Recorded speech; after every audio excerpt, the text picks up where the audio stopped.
नमस्कार मित्रांनो, ठरलं तर मग या मालिकेचा येणाऱ्या पुढील भागाचा एक धक्कादायक आणि आपल्याला कुणालाच आवडणार नाही असा प्रोमो शेअर झालेला आहे.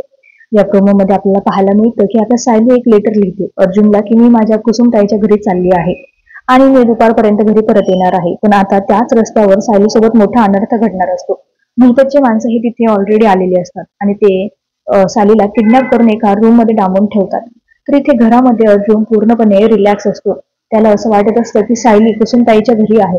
तर सायली लवकरात घरातून निघून गेल्यामुळे सुभेदारांच्या घरात एकही काम झालेलं नसतं. अर्जुन सगळ्यांना दाखवून देत असतो की आपण कशा प्रकारे सायलीवर अवलंबून आहोत. किचन मध्ये बनलेल्या नाश्त्यापासून तर बाहेर अंगणात काढलेली रांगोळी एकही काम झालेलं नसतं. तर कल्पनालाही असं वाटू लागतं की आपण सगळे सायलीवर अवलंबून आहोत. ती जर या घरात नसली तर एकही काम होणार नाही. आणि आज नेमकं तसंच झालं. सायली या घरातून निघून गेली तर एकही काम होत नाहीये. ती दुसरीकडे आता सायली स्वतःला सोडवण्याचा प्रयत्न करत असते. पण तिला आता खुर्चीला बांधून ठेवलेलं असतं. तर इकडे प्रिया आता महिपतला फोन करून विचारते की आपलं काम झालं का.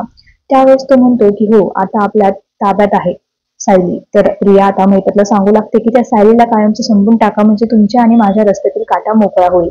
म्हणजे खरी तंडी कधीही समोर येणार नाही. आणि आता सायलीचं असं झाल्यामुळे अर्जुन पूर्णपणे तुटून जाईल आणि मग साक्षीला कधीच जेल होणार नाही. हा सगळा यांचा प्लॅन असतो. आता हा यांचा प्लॅन सक्सेसफुल होईल की नाही हे सगळं पाहणं रंजक असणार आहे.